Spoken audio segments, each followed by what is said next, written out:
So, a lot of people have asked what changed, or how did I get to the point where I was able to get sober, and then how did I stay sober? And I think that there wasn't just one thing that changed. So, when I think back to this point in my life, I really didn't have anything left. I'd worked pretty hard and I had a bunch of stuff, nice stuff, and I had sold most of it. It was in storage for a while and then took it out of storage to save the money on the storage bill. And then little by little, I was selling more and more of my stuff to keep buying drugs, food here and there. Not a lot of money was spent on food. But at this point in my life, I didn't even know that my life sucked. I didn't really even have an awareness that my life sucked. I didn't really go around my family because to me, it was my life and it was none of their business, and I didn't care what they had to say anyways.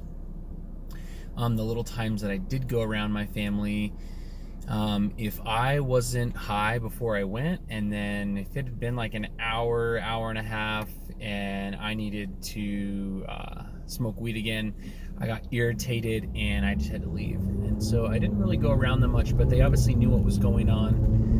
I know now, looking back, I had a lot of people praying for me.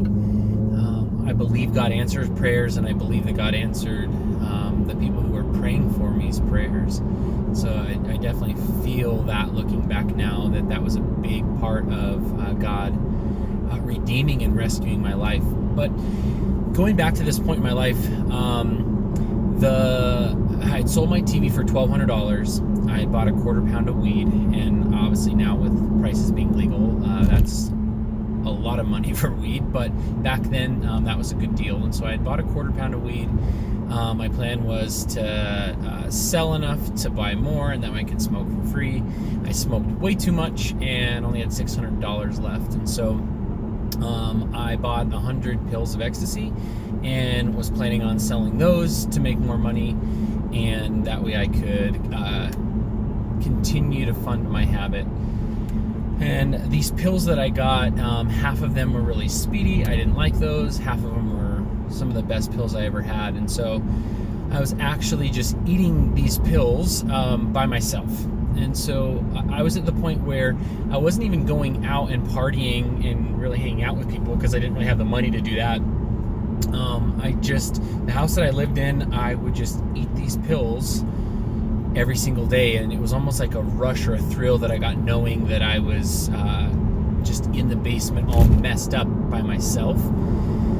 And so in that period, I got to the point where I realized I might kill myself, because I'm not even, and not that I wanted to kill myself, but the fact that I was just doing drugs by myself, I realized, okay, this is a problem. And so I felt this stirring, and it was like I finally was getting glimpses of the realization that's like, I'm having fun, this feels really good in the moment, at the expense of killing myself.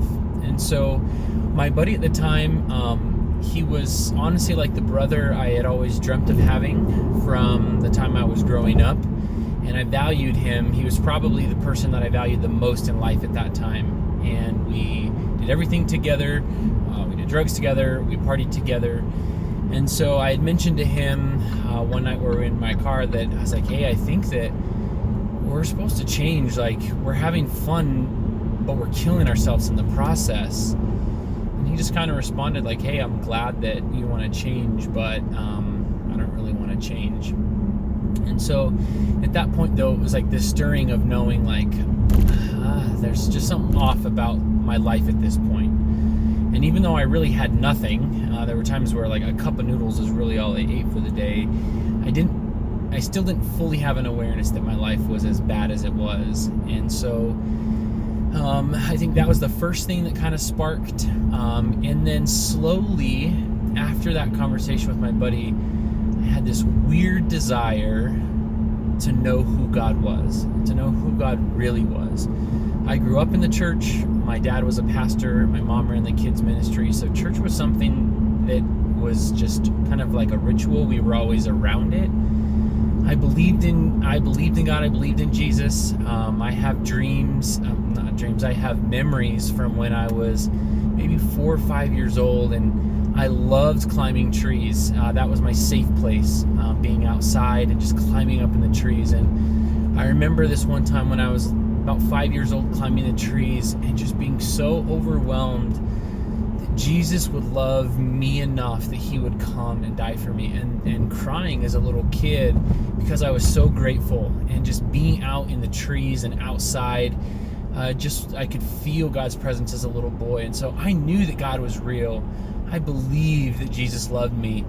And growing up, I experienced a lot of abuse, but even in the midst of that, I still believed God was there. I believed he was real, and I actually didn't blame him for the abuse that was happening, which is strange or very different than most people's experience. But I feel like I always knew God was there, but I didn't know God. I had no idea who he was. And so at this point in my life, when I'm really messed up on drugs, I'm strung out, awake for days. There's nights where I would just lay in bed, but I would never fall asleep. And so I had this strange desire to know who God was, and to know who he really was, not who I thought he was or what was told to me growing up, but I really wanted to know who he was. And so this went on. Looking back, I actually don't know how long that went, but I recall this strange feeling of wanting to know who God really was. And so I got to the point where I knew I had to stop doing ecstasy because I was going to kill myself. And so I ate all of the rest of these. There was 50 pills that were really good, 50 that were speedy that I didn't like. And so I ate the rest of the really good pills, and then I told myself, like, I have to stop. And so my buddy at the time had offered, this was in October, and he was like, hey, there's a big show going on, you can go, I'll pay for you to go, I'll pay for your pills. And then my brother, or my friend that I valued as a brother, was going to go too. And that was the night that I knew, like, I have to choose to not do this if I'm going to change. And so that was probably one of the hardest nights, because here's free drugs, here's a free ticket to a show. Two of my best friends at the time were going to go have a good time, and I stayed home that night. And so October 14th was actually the last time that I ever did ecstasy. That was probably the drug that did me in. I did it for 11 months straight. So I did it, November 14th was the first time that I tried it, and then hundreds of pills later, I finally had the courage to say, hey, I'm going to stop this. And so I didn't go to the show that night, and it was like this tension inside where I don't even know how to describe it, where this battle, this wrestle in my mind of knowing, like, I can't go if I'm going to ever change my life. But I wasn't still fully committed to changing my life at this point. So that was October 14th. The next month, November 14th, I really wasn't big into drinking at this point once I had started doing ecstasy, and I medicated myself smoking weed. From the time that I got up in the morning, I smoked. I didn't have an appetite to eat unless I smoked. And I've never been an angry person, but if I didn't smoke weed, I became angry and agitated. And then when I would smoke, I would have this instant sense of peace and release and relief. And I at the time, I remember looking back thinking, even though I had no relationship with God at this point, like, oh God, see, this has to be good, because I was just so angry, and now I'm not angry anymore. I'm happy, and I love everything, and I love life. But I smoked a lot of weed. That's really what kept me, I think, from having any type of withdrawals from all of the ecstasy that I'd done. And ecstasy's cut a lot of times with meth too. So you stay up for days and you're strung out and you're just cracked out. And so I didn't really drink a lot, but November 14th was the last night that I drank. And I didn't really get drunk, but that was the last night that I had anything to drink. And still, from November 14th until January 7th, when I got completely sober, I still smoked a lot of weed. And so I knew little by little that I needed to change. And then my dad had got all of my siblings a book for Christmas, and it was called The Ultimate Gift. And in a nutshell, this book was about this billionaire grandfather who died, and all the family is thinking, like, oh yeah, we're gonna get some of this inheritance. And they all find out that he left all of the money to, like, the young teenage or young 20s grandson. And so the grandson walks in thinking he's going to collect this big check. And basically the attorney says, hey, look, you get all of this, but you have to do some things first. So your grandfather laid out some things that you have to do to get this money. And he was like, cool, whatever I have to do. So he's willing to go through this stuff because he wants all of the money. And so basically the grandfather knows that experiences in life could shape and change who his grandson is. And his grandson was headed down the wrong path, just like my life was. So he partied and he was throwing his life away. And so there were several different things, and each chapter was kind of like the gift of something. So like the gift of hard work, and he kind of manufactures these experiences for his grandson to learn what it really is like to work hard and to appreciate that. Well, one of the chapters is the gift of dreaming. And so in this chapter, there's these things that he goes through to practice, sort of exercise his mind of saying, okay, let's think beyond yourself. Like if you could dream really big, what would it be? So I remember reading that chapter and thinking, or realizing, like, I don't dream anymore. Like at this point in my life, I have no dreams for the future. And I thought, okay, God, and still at this point, I have no real relationship with God. And I talked to God, to the idea of God, or I talked or prayed to God, even though I didn't really have a deep relationship with God, even throughout my period of doing drugs. But at this point, I say, okay, God, if I could do anything for you, what would it be? And I remember this thought pops into my mind, you're supposed to be a pastor.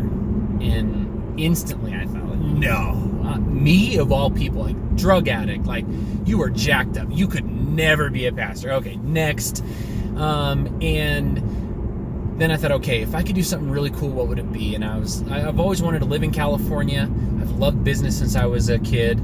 I actually had a scholarship to play volleyball in California that I turned down to stay here and party and do drugs. And so I thought, okay, I would want to go back out to school, get a business degree, and I want to run a successful business. And it'd be cool to have like a youth rehab or a treatment center for kids that have struggled with substances. And then yet at this point in my life, I had cut out all of the other really hard drugs, but smoking weed was something that I did all day long. I medicated myself with it. And so it was from that point until January 7th, which was the last night that I had smoked weed. And I knew, like, okay, God, how can I have this treatment center for kids? Say, oh, you can't do any of this hard stuff, drinking is bad and all this, but you can still smoke weed. And I knew, like, I got to cut that out too. And so my buddy at the time, who was like a brother to me, at this point I realized, like, I was the kind of friend that I love to take care of people. I've always been really generous and had a heart to give to people. And so I just love to do that. And my buddy at the time, basically he started hanging out with different people that could take him out and could, pay to have him party and to do stuff. And I realized, like, I have nothing left to offer. I've basically sold everything that I have. I have nothing left that's worth any value to sell, to buy drugs or to buy food for the house. And so there was one night where he was just going to go hang out with some other people, and I didn't even get an invite to go hang out with these people. And so before he left, I kind of confronted him, and I was like, what the heck, man? Like, I have nothing left, and so now you're just going to go hang out with other people, and you're not even going to invite me to go? And I don't really remember how the rest of the conversation went, but it was basically like, yeah, and he left. And so that night, I was just broken.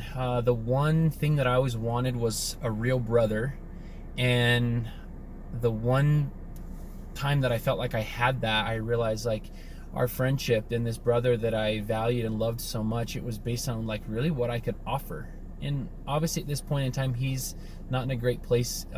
We had done drugs together, so but I realized, like, I have nothing left to give, and that's what this friendship was based on. And so I remember going in the shower that night, and I've never really been an emotional person. From all of the abuse that I've experienced growing up, I feel like I shut that off to not feel the weight of how horrible the things are that I went through. So I remember this night getting in the shower and just weeping. feeling so out of control with these feelings, and just crying out to God and saying, God, I don't want to feel like this ever again, and I'm willing to give all of it up. The drugs, the partying, my friends, this brother that I wanted so badly, I'm willing to give all of it up if you help me fix my life. And that was the last night that I did anything. And so from there, I will share in another video my journey of really figuring out like who God was, because at this point I was so desperate to know who God was. And again, not who I thought he was or who was told to me growing up. I really wanted to know God. And I was so desperate for that, and I needed him so desperately in my life, because nothing that I tried to fill my life with, and as much fun as I had partying and doing drugs and hanging out with people, because it was fun. You can't lie to yourself and tell yourself, oh, I didn't have a good time. It was a good time. That's why I kept doing it. None of that was worth being empty. And I kept trying to fill this hole in my life. I was chasing something to make me feel whole again. And all of that was just this cheap imitation of what I felt like God was saying. I have so much more for your life than you even know. And so that was kind of my journey to getting to the point where I realized, like, I gotta make a change, and I'm willing at this point to change if my life could look different.